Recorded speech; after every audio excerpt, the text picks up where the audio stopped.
also joining? Okay.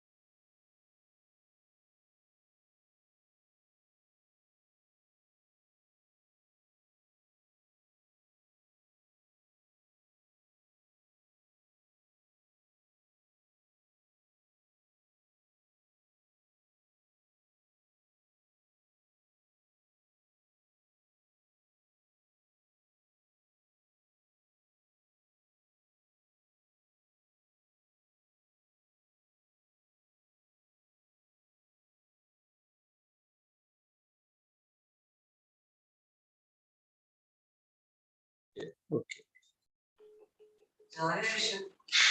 Okay, bye-bye. I'm in a meeting. All the best.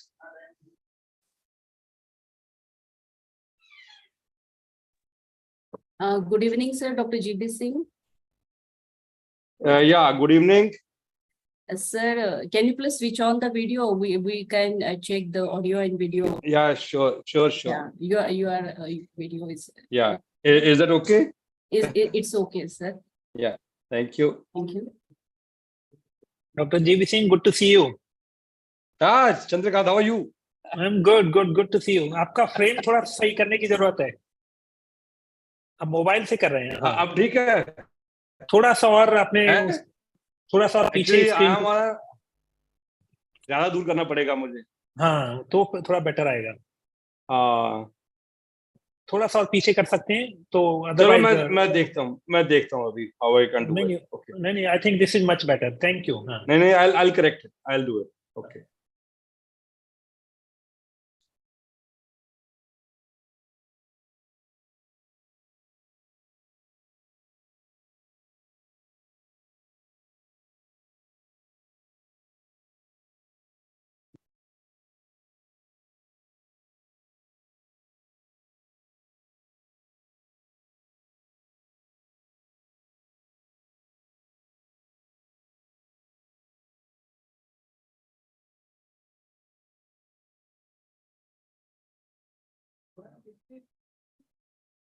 हाँ, बहुत बढ़िया reviews आ रहे हैं.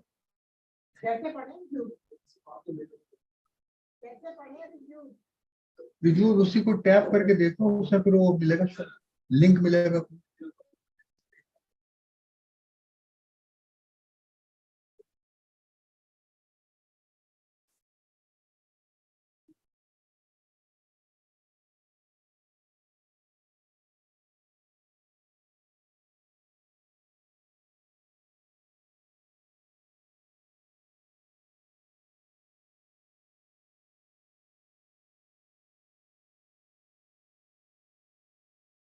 I can't see you.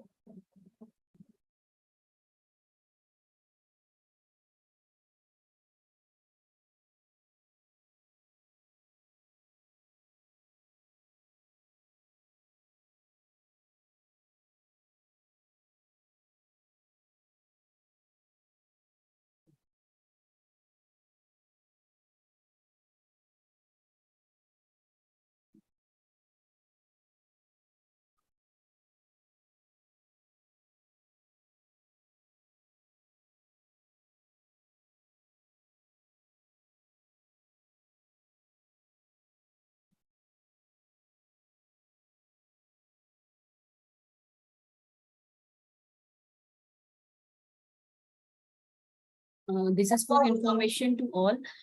Maybe that Dr. Kadri won't be able to join. Then I will manage the agenda accordingly. Dr. Giri will be there.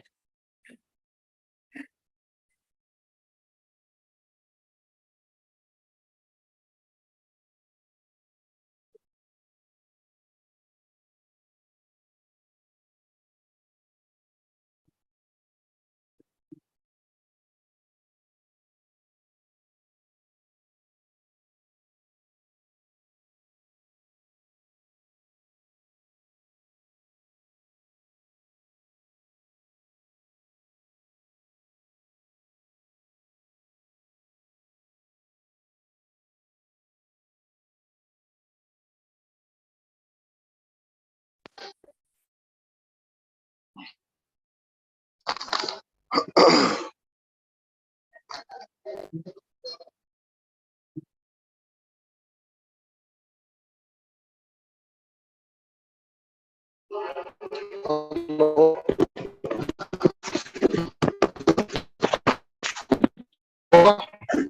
Dr. Minal.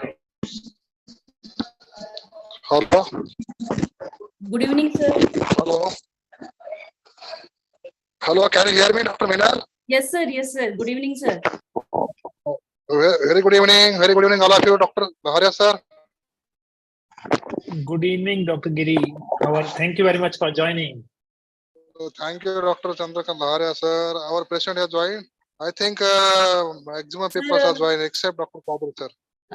I think Dr. Kadri won't be able to join, sir. He is in another meeting. So Okay. let's see if he joins by the time of the presidential address, or we can else skip it. Okay, no problem. Then Dr. Chandrakant Laharia, can we start now? Yes, sir. Please start. And Indira has also joined. Miss Indira Basu has also joined. So request her to please switch on the video, and we can start. Okay, okay. Dr. Minal, please. Go ahead. Yes, sir.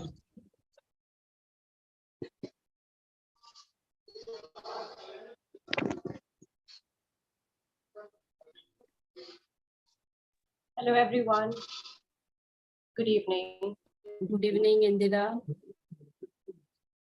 Am I visible? You are audible. I think the volume Yes. should raised slightly. Should I reduce the volume? And there is light coming from the back, if it can be managed. Yes, I'll just manage that. Yes.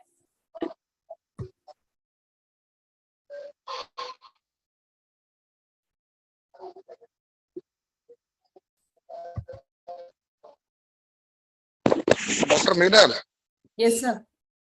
please start. No problem. Dr. Chandrakant Laharia has already given the green signal, so please start. Chandrakant, when will it be viral? Please let me know. It's already on live, so you Okay. can start, please. Or Yeah. how many participants have joined? So Can we participant will be joining through the YouTube link. So we don't have to worry. We do not know how many participants would be there on YouTube.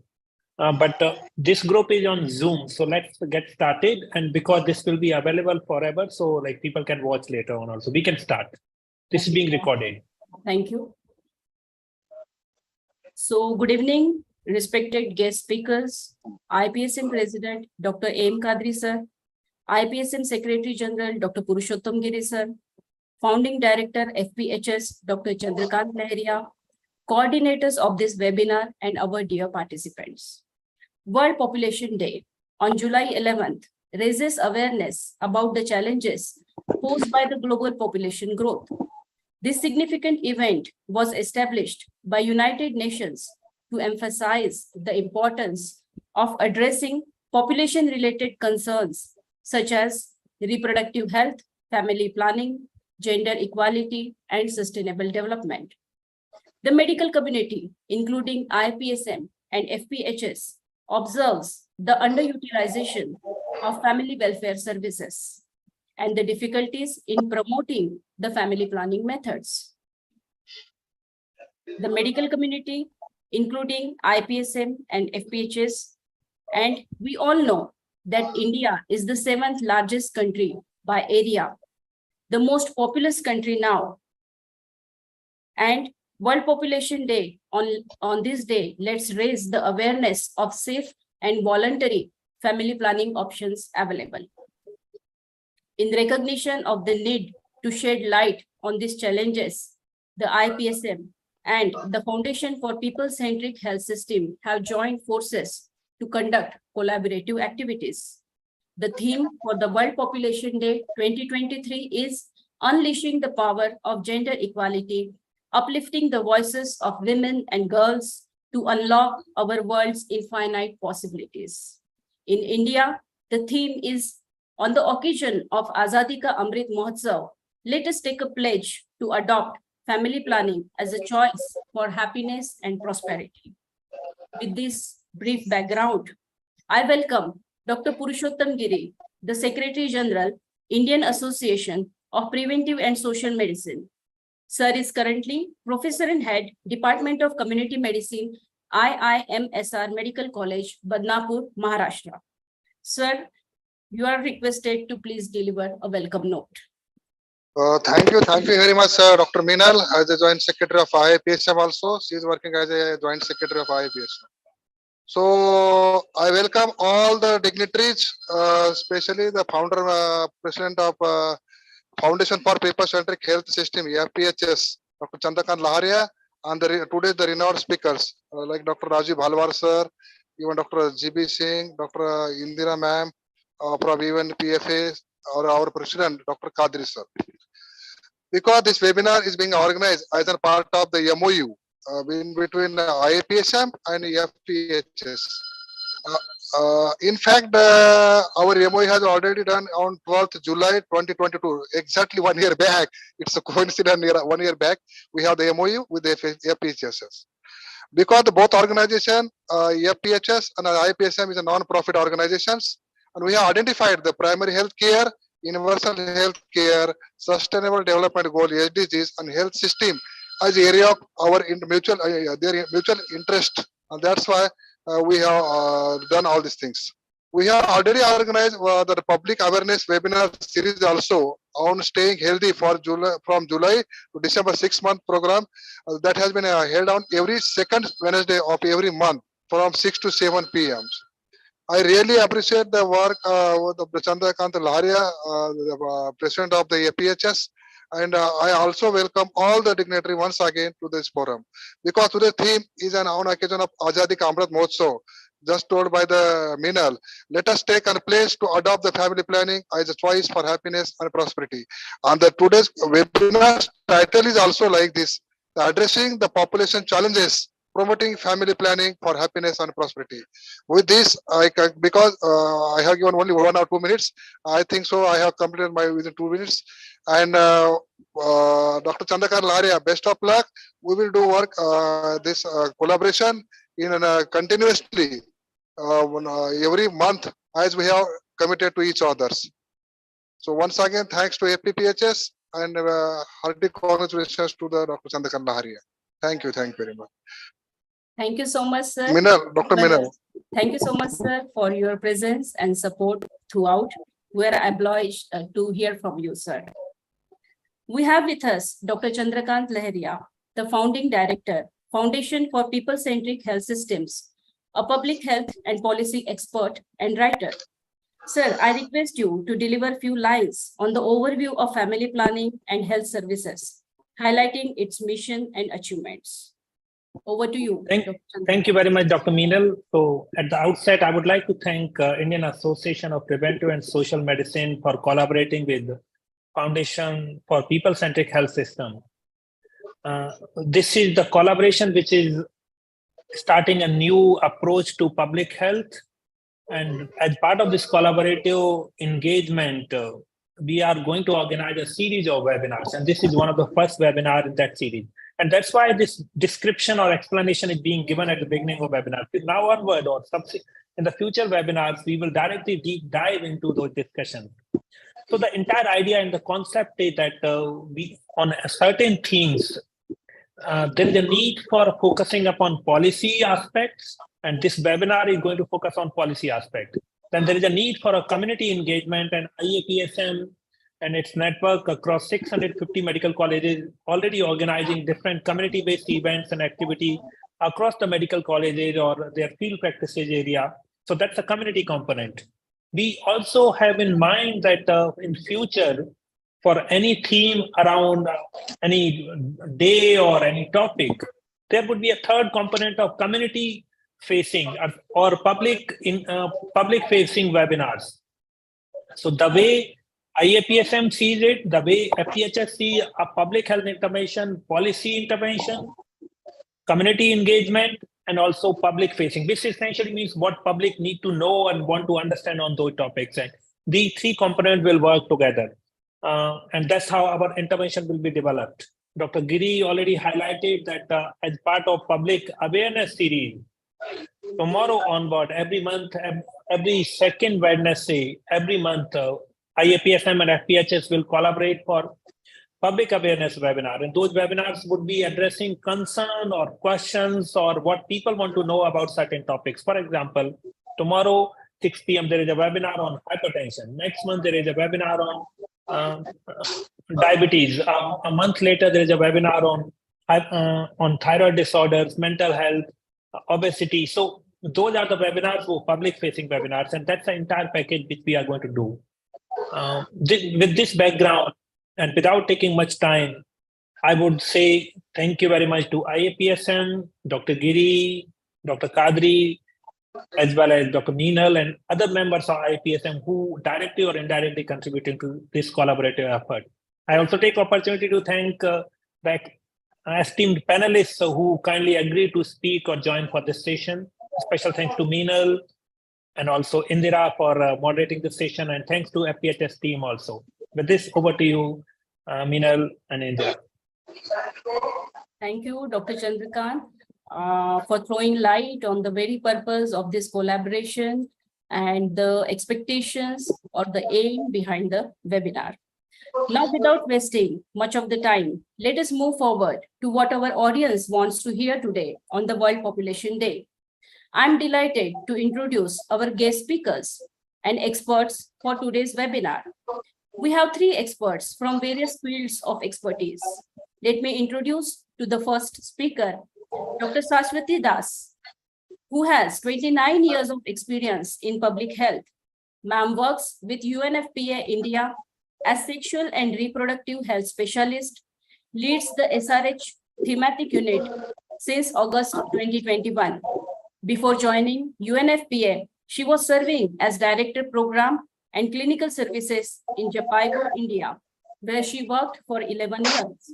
She has made remarkable contributions in the area of family planning and maternal health, especially establishing and scaling up the postpartum family planning, postpartum and post-abortion IUCD services, and expanding the family planning basket of choice in the country, and improving the maternal health services in public health care system in India. Ma'am, I welcome you and really looking forward to hear from you on this very pertinent topic, and especially your experience from India. Over to you, ma'am, Dr. Saswati Das. Thanks, Dr. Meenal. Am I audible? Yes, ma'am. Okay. Thank you so much for a nice introduction. And at the outset, I sincerely thank the FPHs and IAPSM for giving UNFPA and me this opportunity to be in the panel in this webinar. So let me start with little background of UNFPA India. UNFPA, the United Nations Population Fund, is the lead UN agency for sexual reproductive health and rights. UNFPA's mission is to deliver a world where every pregnancy is wanted, every childbirth is safe, and every young person's potential is fulfilled, ensuring rights and choices for all. UNFPA has been operating in India since 1974. UNFPA collaborates extensively with national and state governments and a range of other stakeholders like civil society, private sector, academia, medical community, professional bodies, and most importantly, communities. This year, the 2023, is an important landmark for UNFPA because this is the year when UNFPA's 10th country program for 5 years has started. So UNFPA's 10th country program has started from 2023 and it will continue till 2027. UNFPA works at the national level and concentrates its efforts in the 4 focus states of Bihar, Madhya Pradesh, Rajasthan, and Odisha. Then I would like to briefly highlight India's scenario. So India has made remarkable achievements in reproductive health. India's achievements in family planning is significant. You all know that total fertility rate for India has decreased below replacement level fertility. So we should congratulate our government as well as ourselves, including all who are present in today's webinar, because small or large, all of us have contributed for these achievements. However, the relationship between replacement level fertility and population growth is not very simple. It is complicated. Though India has reached below replacement level fertility, and we understand that there are variations between states, India's population will still continue to increase due to large share of young people. And population projections estimate that 1 in every 4 Indians is a young person of 10 to 24 years of age. And India has the highest number of this population, 10 to 24 years of age. It is actually 36.9 crores. These are people who are in the reproductive age group or who will soon enter into the reproductive age.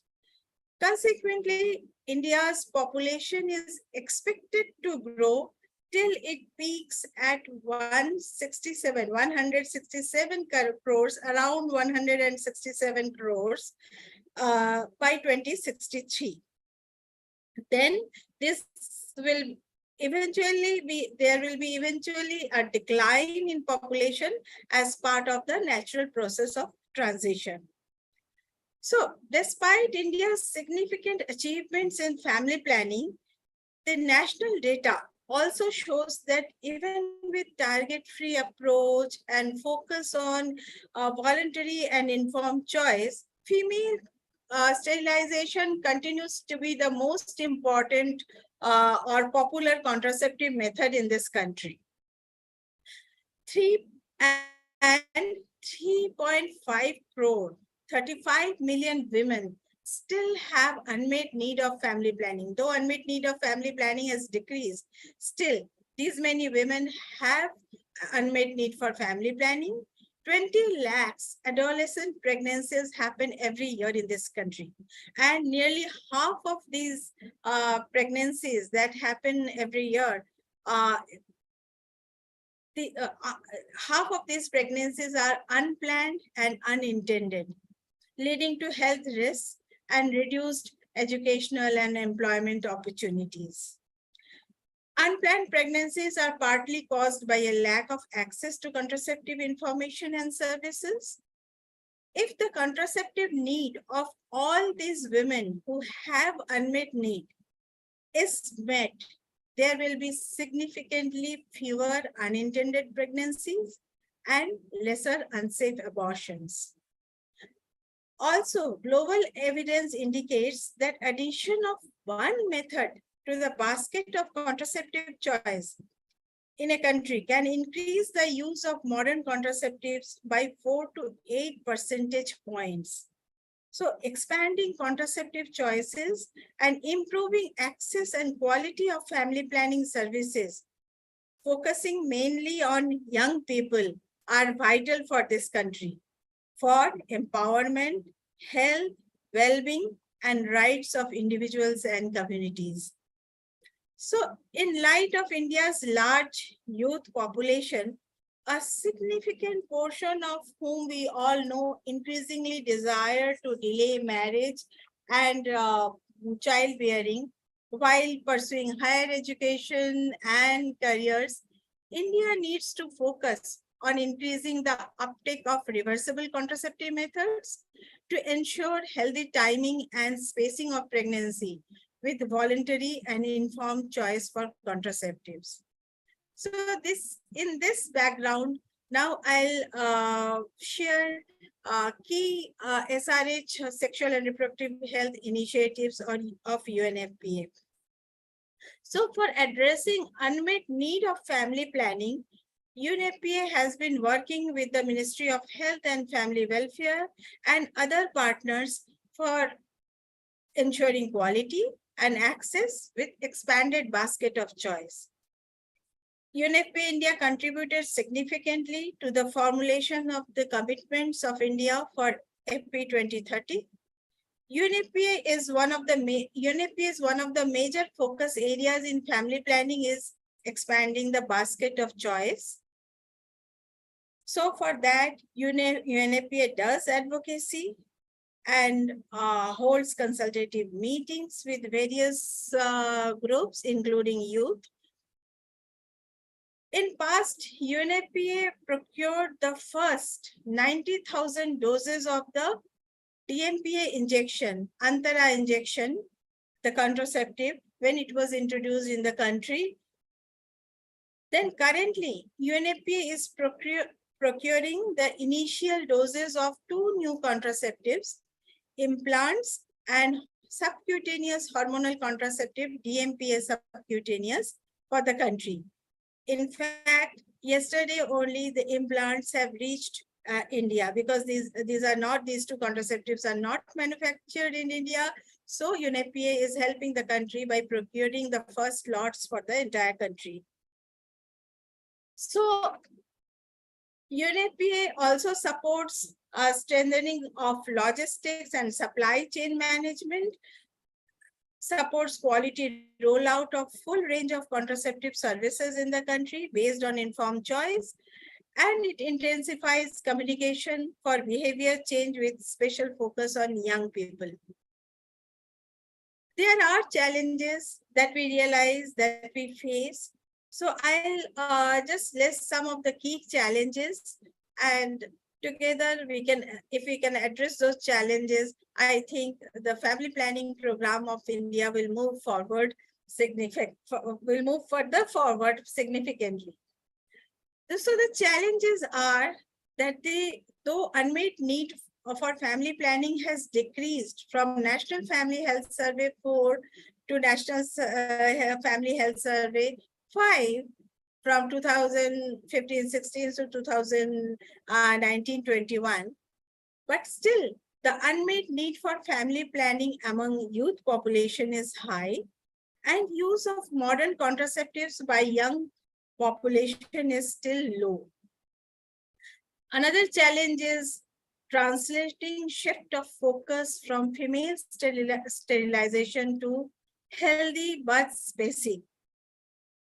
Because though in the policy level, commitment level, it is recognized that use of reversible contraceptive needs to be increased, but still female sterilization remains the preferred method of choice. And this is not only users' bias, this is also a provider's bias also. Then in India, we have mainly patriarchal societies, and male engagement is acknowledged that it is important to increase the use of or adoption of family planning, but it still remains a challenge. How to facilitate male engagement? It is not that men have to be only the users of family planning, because we all know that there are limited methods for men. But men engagement can be facilitated, as men can be supportive partners and also the change makers. Then other challenges, the disruptive situations like pandemic, natural disasters, and they further pose challenges in the accessibility and availability of family planning services and methods. And this is further compounded by economic and social factors, including the risk of child marriage and gender-based violence. In this context, an important suggestion for all, for government, UN organizations, development partners, entire public health fraternity, is to focus on adapting and implementing globally acknowledged high impact practices in family planning. These HIPs, we call high impact practices, have given positive results in multiple countries, and they have various different situations. So if these are implemented, the likelihood of getting positive results or accelerating the gain in family planning is expected. So I stop here with a statement that such webinar or events stand as a testament to our shared commitment to expand contraceptive choices, access and quality of services for individuals and communities.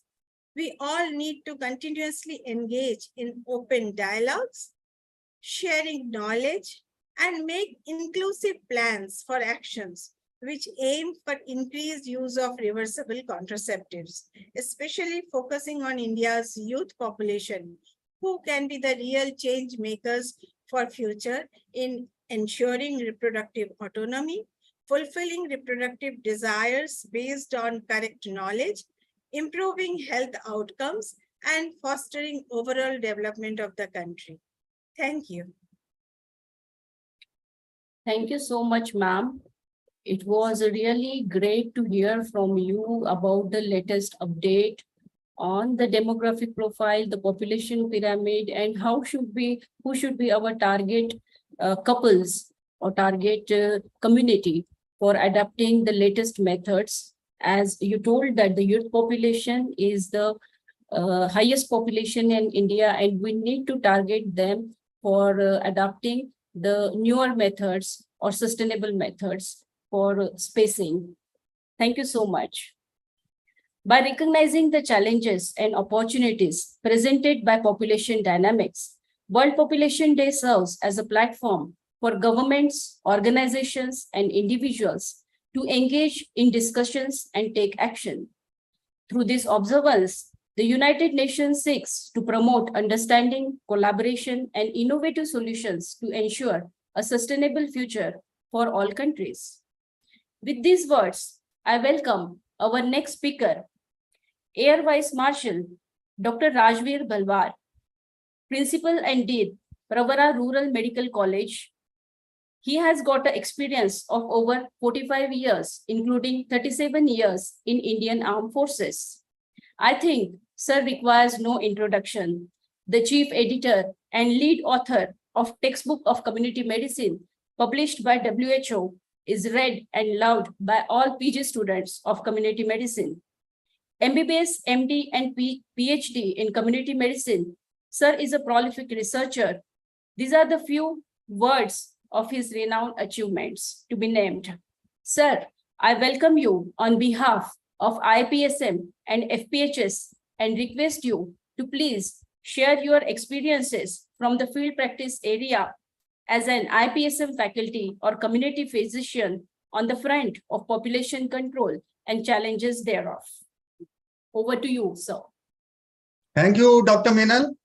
Honorable organizers and expert members, first of all, I must thank you very much for giving me a chance to share my views and experiences with you on an issue which is of overriding national importance. I'll take just a couple of minutes to put across my points, which, as I do expect, would be further deliberated upon by the learned audience. To start, I would like to bring forth that in one of the large-scale field projects sponsored by the DRDO that I had undertaken on the factors affecting the adoption as well as the discontinuation of contraceptive methods, we found that the biggest drivers of contraceptive use and discontinuation were, firstly, the actual availability of the contraceptive method at the point of use. Secondly, the hassles involved in the actual use of such contraceptive methods. And thirdly, the ability of women to be part of the decision-making process regarding the use as well as the discontinuation of contraception. I believe that these factors still remain the prime movers of contraceptive use at the population level and need our attention whenever we are talking of our policy or programs concerning family welfare planning and population stabilization. In my opinion, we need to make gainful use of the recent positive changes that have taken place in the primary healthcare organization in our country. through the introduction of the health and wellness centers, the HWCs, at the sub-centers in the rural as well as in the urban areas, and the SWCs at the PSCs. As we are aware, these health and welfare wellness centers, the SWCs at sub-centers, will be headed by a community health officer called a CHO, who will either be a graduate nurse or a qualified graduate in the Indian system of medicine, and they will be further trained for 6 months at selected medical colleges in handling the various community health problems. In fact, 2 such courses have already been conducted by my medical college itself. Here is that we can utilize these health and wellness centers both in the rural as well as in the urban areas. Firstly, a suggestion that we can make injectable MPA, which carries less hassles in usage, available at these sub-centers where it can be administered by the CHOs. Secondly, when we say that vasectomy is not very popular, I feel that one of the major determinants of such failure is that theoretically, it is available only at the primary health center level, and in most of the cases, the PSCs, many of which lack full-time doctors and a well-established minor OT, prefer to refer the cases to the district hospital. It is just a suggestion that we may train and certify the CHOs, the community health officers, in undertaking vasectomy so that the procedure becomes available almost at the grassroots of the large population. Also, while we rejoice over the fact that the overall TFR in our country has dropped below the replacement level of 2.1, let us also consider that with an estimated current population of approximately 143 crores, as brought out by Dr. Swati also, we may have already become the most populous country in the world. Hence, in this context, we need to now find out the specific population subgroups which still have a high TFR in the face of an overall national level TFR of less than 2.1 and take focused action to address these subgroups with high fertility. And lastly, may I comment that also has been brought out earlier by Dr. Saswati, that though we have achieved the so-called replacement level or gone below that, however, we should be careful of the well-documented phenomena of population momentum, which refers to the situation where an immediate drop in the replacement level of fertility, generally taken as a TFR of 2.1 and lower, in the high fertility populations, could still result in decades of population growth. This phenomenon occurs because a history of high fertility in these populations would have resulted in a high proportion of women in the reproductive ages, and these ensure high crude birth rates long after the age-specific rates have dropped. For societies that have not yet completed their demographic transitions, population momentum is still expected to contribute significantly to the future growth as relatively large cohorts of children enter their reproductive years and bear children. This population momentum can also be having 2 components, namely the stable and the non-stable population momentum, with a surge that will occur between the 2 types. As per a report which appeared recently on this subject, covering almost 17 countries, including India, it may be as late as the year 2040 that our population comes out of this phenomenon of population momentum and becomes demographically stable, maybe even later than that. For this reason, we need to be aggressive now at this point of time for the next 10 or 15 years in our approach to population stabilization and avoid any complacency. That's all I wanted to say. Thank you very much. Jai Hind. Sir, thank you so much for sharing your views, which are really futuristic and important to be heard by even the policymakers. So thank you so much for sharing this. And with this, we are excited and pleased to welcome our next speaker, who is one more public health personality, Dr. GB Singh, superannuated as Director Health Services from the state of Punjab in October 2022. Sir is MD DNB in Community Medicine. He joined government services in 1988 as a medical officer. And during this period, he has worked in various capacities and looked after different national health programs, including MCH, immunization, NCDs, road safety. He is trained in the quality in healthcare in USA and in France. He is a resource person for many national level trainings. He is a national assessor for NQUAS and cold chain, and he was a member of Indian delegation for revamping the home-based records for immunization held in Sri Lanka.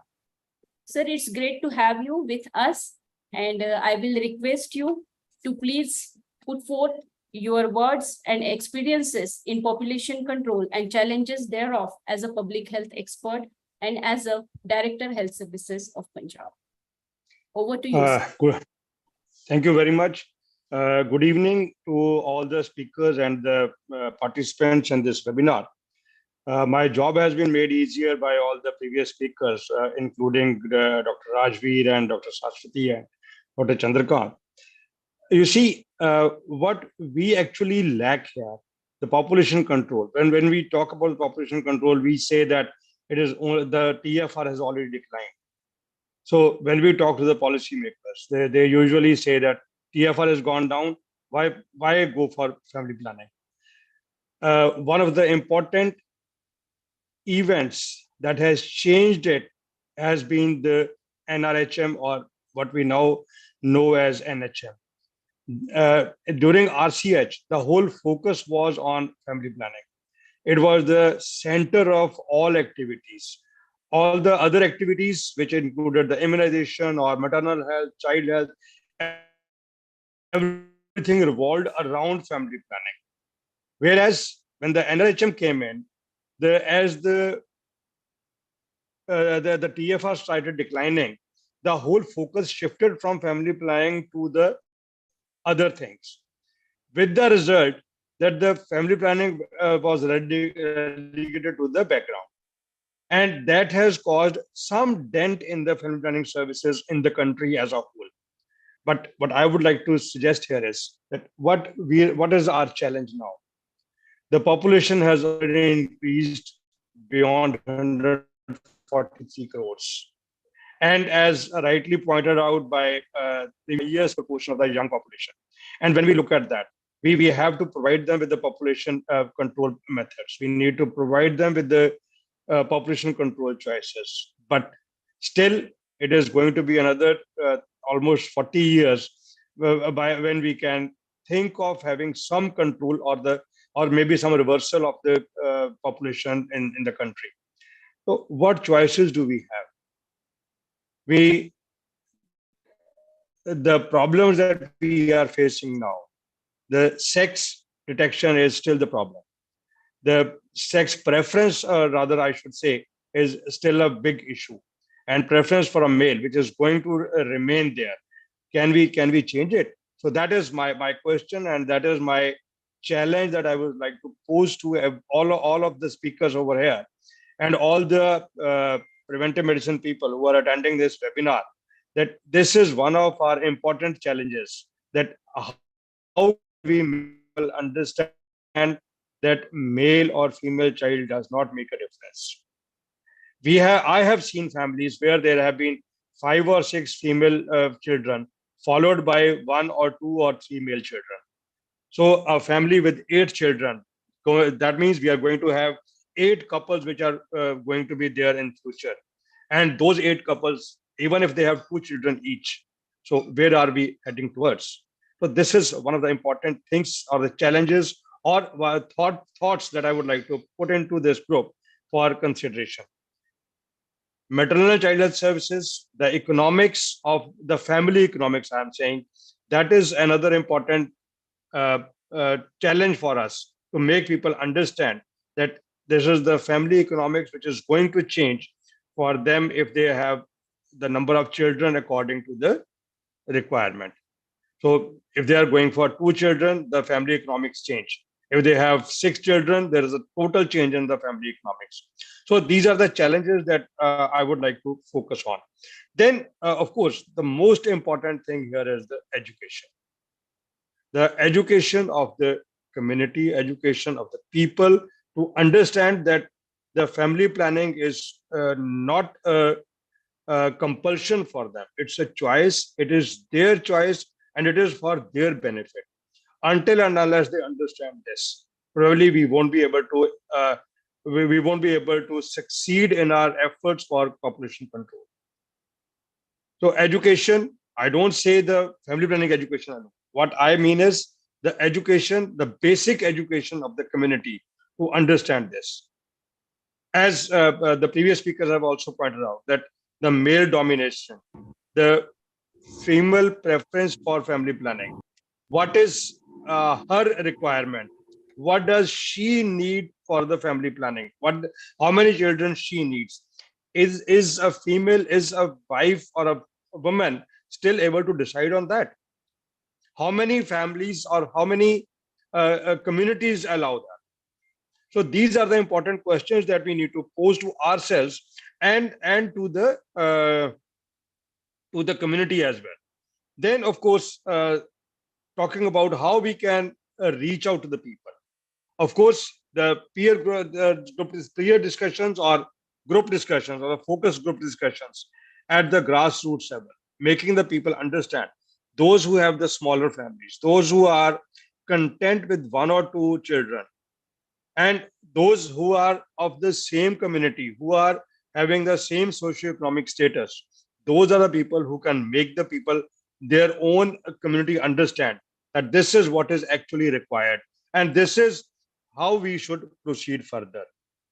So these are the important things that I would like to point out for improving the population control in our country.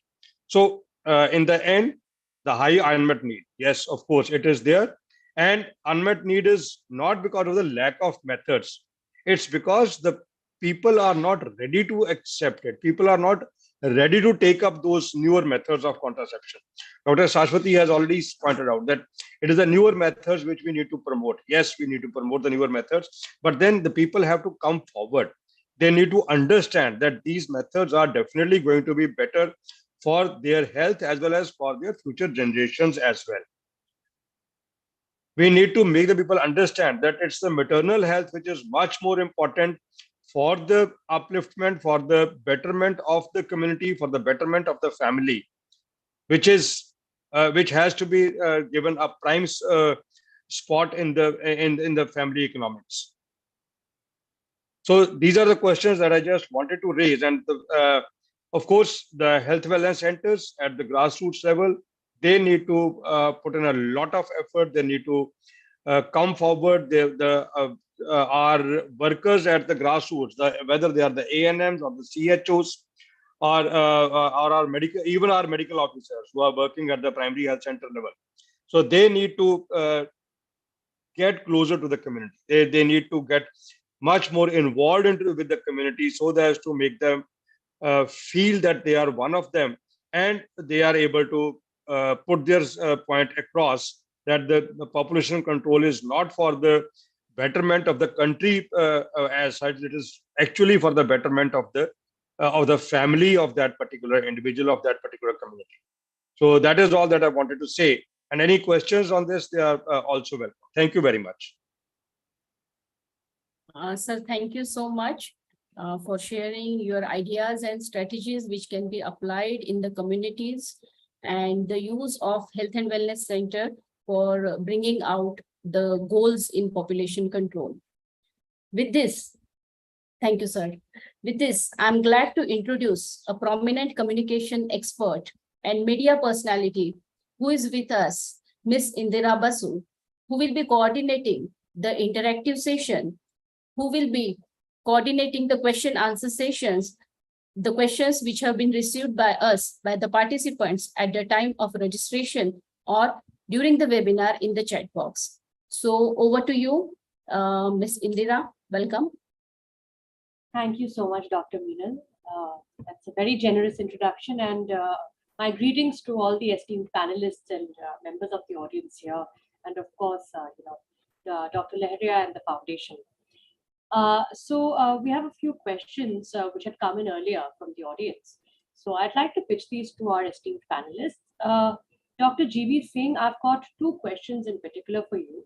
So one of them is that how can we make the general public understand the, what is at the heart of the problem? Because the trouble is that at a policy level, people like ourselves who have resources, who have the education and the knowledge, we understand what the issues are. But to kind of disseminate that information to the general audience, the lay person who may not have any context and who may have a lot of preconceived notions, biases, taboos, superstitions, etc., how do we make them understand the general problem? Yeah, that is what I have tried to highlight or address during my talk as well. It is the education. So bringing the people to the same page to make them understand, it is the basic education which is much more important than the education or even about when we talk to them about the population control. I must say, educating the community, educating the downtrodden, that is the most important factor, I must say. Making people aware. So once, as you can see, all around us, the people who are educated, they are the ones who are making the population control a reality. It's the people who are the lowest in the educational status.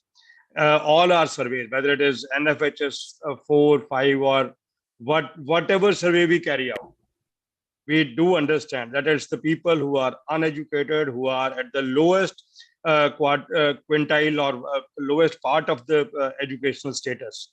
They are the ones who are responsible for increasing population, which means that they are the ones who need to be taken care of. Absolutely. And when we look at these communities, their children in turn are again uneducated, or their educational level is still not going up. So it is the education that we need to bring in to these people so that they understand the basic necessities of life, so that they understand the basic economics. And once they understand that, probably we will not be required to talk about population control anymore. Absolutely. So that is one thing that I would like to point out here. If I may just interrupt you, sir, for a moment. Yeah.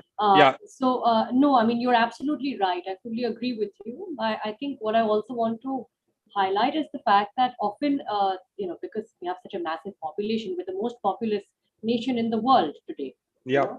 I mean, given the gravity of the situation and the fact that we obviously don't have a very large population who've even entered school, because there are a lot of, even to get to that point, so how does this education happen? Because if it's not within the school environment, then what are the other practical methods where more people can, be told about this? Because population is not just restricted to people who are going to schools and colleges, even at a very low level. It is for everyone. Yes. So the other thing is that our grassroots level workers, they have to be involved. With their involvement to the maximum. The Anganwadi workers, the health wellness centers, and of course the NGOs, they have to play a major role in getting to the community and to make them understand that the population control is not for the government, but it is for their benefit. So that is the only way that we can reach to them and make them understand that they have to go for population control. And of course, teaching them about the different methods of contraception, teaching them about the population control strategies. So making them understand that the maternal health is much more important than anything else. So all these things, they are going to have an impact on the population control strategies that we need to put forward for the improvement in our basic structure. Thank you so much, Doctor. I would also like to highlight for our audiences here that, I think as Sir was saying, education is everything. It is at the be all and end all of, population control in the country. And having said that, I think also at the community level, when people understand that the age of marriage, should be, we should stick to it, the official age determined by the government, and not what we think as a society should be the case. That is child marriage, which should completely be abolished at the grassroots level. I mean, it is illegal, but it is still practiced, as we know, in so many parts. And that has also caused, I think, a huge challenge, has posed a huge challenge to the population control. So please correct me if I'm wrong, Dr. GB Singh.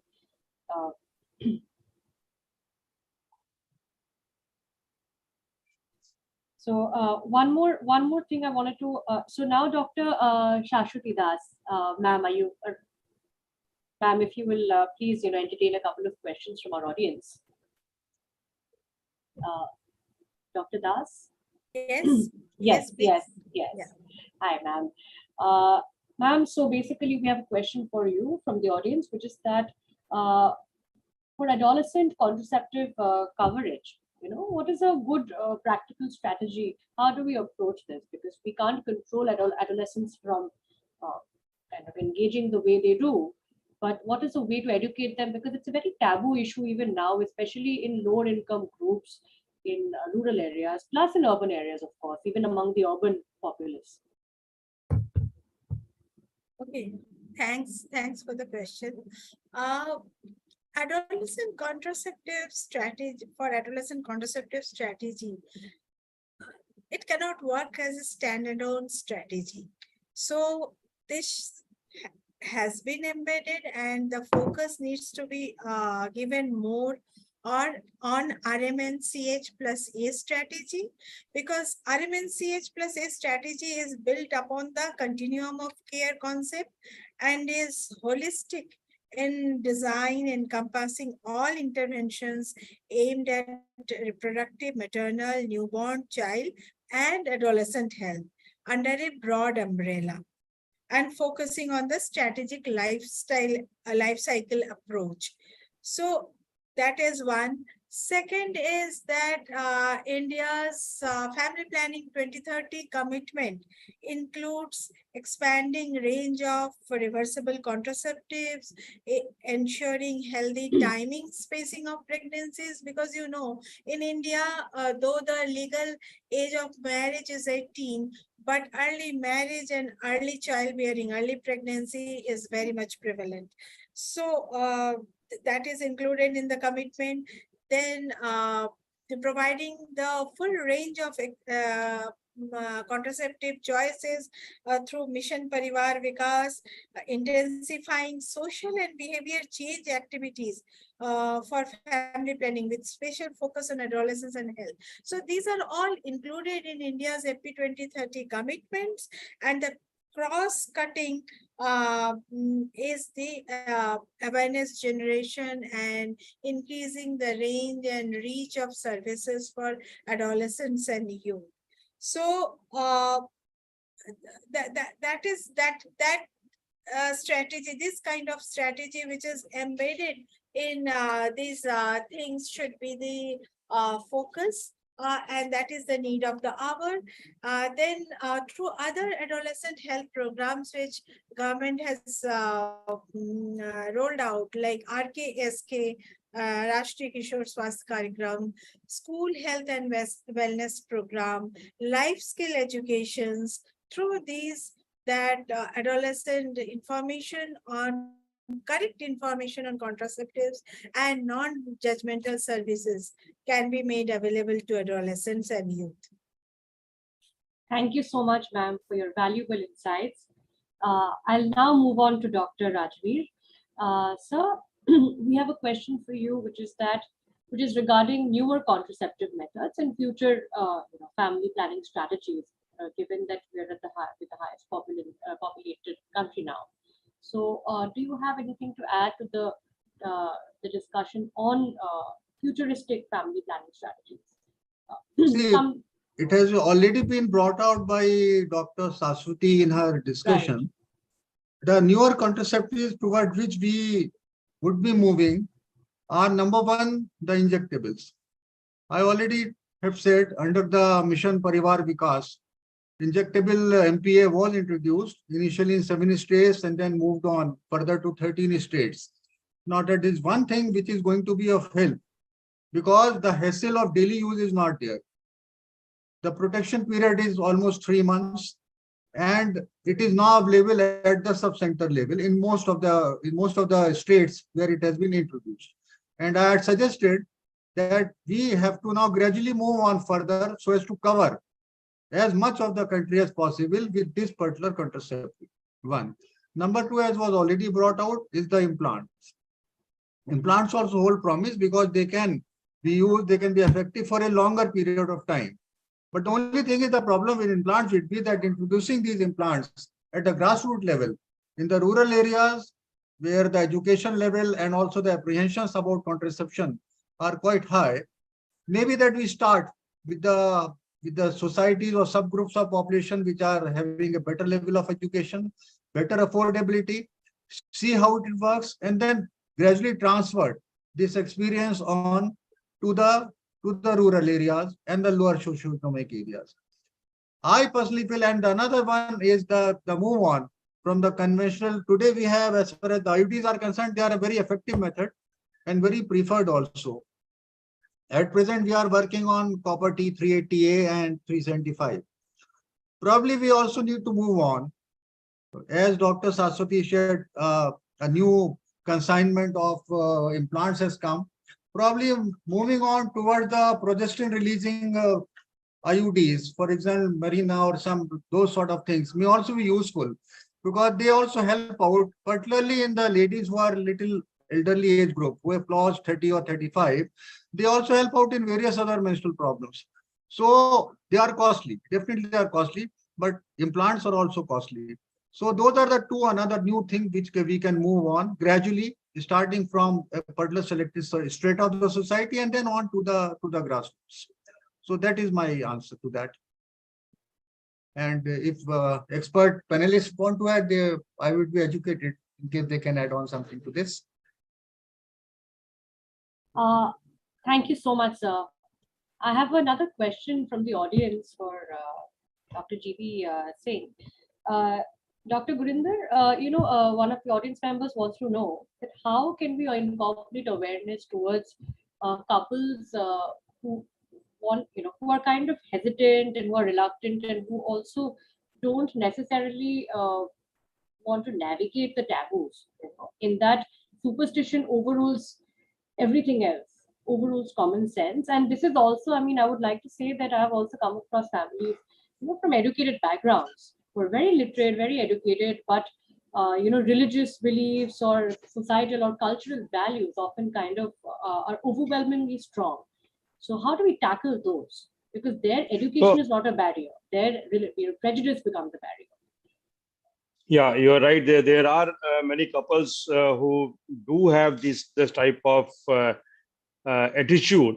There we need, what I would like to say is the perseverance in counseling them. Repeated sessions of counseling with them, repeated meetings with them, the couples, of course, both male and female partners together, and making them understand that the taboos kept aside, they need to understand that this is for their benefit, that they have to adopt these contraceptive methods, and we have to leave an open choice to them. And of course, this can be done with the help of the peers. This can be done with the help of our grassroots level workers or even our doctors, so that whichever group they are more comfortable with. And what I feel is that the best for this purpose would be their peers who are using the same contraceptives, who are in the same age group, living in the same community, living in the same socioeconomic status. So those could be the best option to help these people. So comments from I think Dr. Saswati can give some more insights into it. But I believe that it's the peers who can be the best promoters for that. Sir, you're basically saying that we need to have better friends, all of us. Yes. Yeah, of I course. am with you. Yes. I'm with you on the same page. Yes. Dr. Saswati Das, I'll just segue into you, ma'am, because even Dr. Singh was addressing you. So this question is for you. That does continuous intake of oral contraceptives cause PCOD and other issues among women? This is a common question I think a lot of young women have. So really help to find out. What is your take? Sorry, what is the question? That continuous or continuous intake of oral contraceptives for women, does it cause PCOD or does it cause any other health issues with it women? Good. And that even they- emergency contraceptive pills, actually, because there is a Right. lot of debate around pill usage and stuff. So This is a technical question, and no, these contraceptives are quite safe. So there is no harmful effect as such for oral contraceptives which are available now. There are various kinds of oral contraceptives now available. One is the combined hormonal contraceptives that combine oral contraceptive pills, Mala N, which is available in the government and in other names in the market. Then we have Chaya Centroman pills, which is non-hormonal, and there is emergency contraceptive pills. So all these are very safe. If a woman is not medically eligible to take hormonal contraceptives, they can take Centroman, the Chaya pills, but these are effective and these are safe modern contraceptives. So there should not be any worry or concern that consistent uptake of oral contraceptives will cause some bad health conditions or would give rise to some health problem. thank you, ma'am. You know, I have a question in my mind, actually, and this is open to all of my esteemed panelists here. There is a large number of orphaned children in our country who no one is taking up for adoption for two reasons. One, that there is still a lot of concerns and lack of awareness about adoption, a lot of taboo superstitions, also concerns regarding genetics and other sorts of concerns that society has towards adoption. That's one. Two, that and this is also for couples who are not being able to by themselves. I'm not just talking about couples who can conceive and therefore, because naturally if one can conceive, then there's a preference towards having one's own children in our country. Whether that's good or bad is a debate for another time. But my point is that there's also another barrier to adoption. That is that I think the governing rules in our country surrounding adoption are extremely bureaucratic and complicated, and the adoption agencies across the country often pose many institutional barriers and also individual barriers towards couples. And there are couples who have to wait for many years just on a list, even though there are so many children who are growing older and waiting to be adopted. It's not that they have been taken up, so there is no dearth of children. So is there a way that, I mean, by this question I would pose to Dr. Rajvir. Sir, do you feel that if adoption became more popular and more there's more ease of access towards it, there is a consensus among society and from a government and institutional viewpoint, do you think that will also help in population control in some aspect? Sir, not able to hear you. Sir, please Can you unmute. hear me now? Yes. Okay. See, as far as adoption is concerned, first of all, there are some people in the higher level of strata of society who would talk about adoption more from a philanthropic point of view. It's always good to adopt children who are needy. Now, primarily as a method of population control, the process of adoption has not been much discussed in literature or in the academic circles. Let me be frank. As far as the constitutional and the statutory requirements are concerned, that is a requirement because every process of adoption carries its own legal problems. And there are people who will try to bypass the legal things and indulge into wrongdoings. So that if somebody wants to adopt, there is a process, one can always adopt. Okay. The third thing is by which the process of adoption, which was probably much better taken up earlier, because the increasing facilities which are available for the IVF now. Because of that, even those couples who were earlier not able to have children of their own, now the facilities are there, they can always go for their own children. So that is the thing. There are various things. But if your question was whether adoption can be an important aspect of a small family norm or population stabilization, my answer would be that as for the present body of knowledge concerned, doesn't seem so.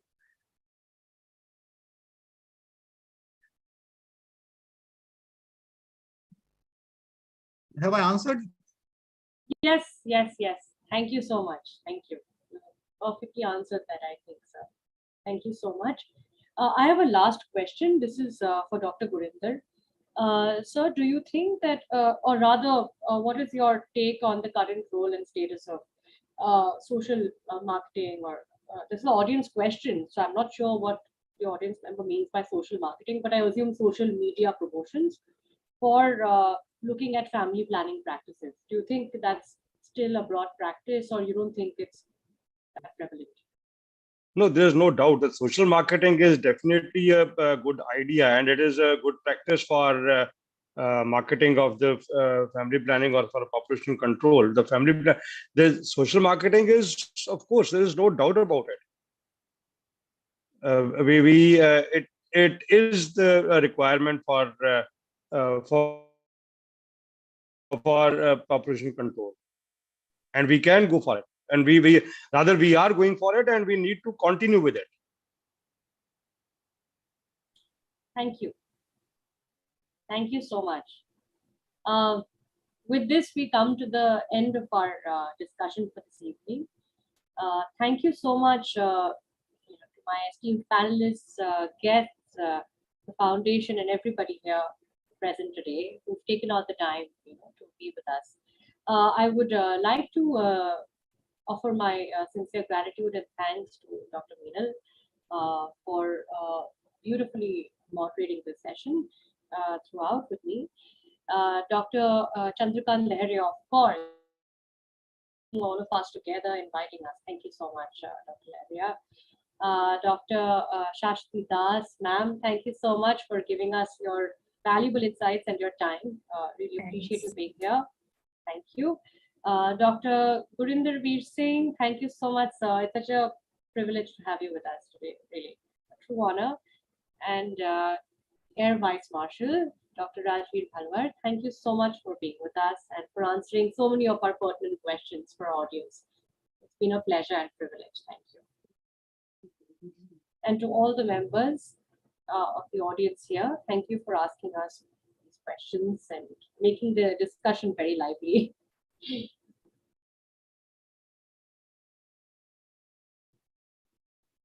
Thank you. Thank you very much. Thank you, everyone. Thanks. Thank you very Thank much. you. Long live IPSM and Yes. long live FPHs. Thank you very much, all of you. Yes. Thank you very much, all of you. Yes. 3 cheers. Thank you so much. Thank you. Giri sir, thank you. Thank you.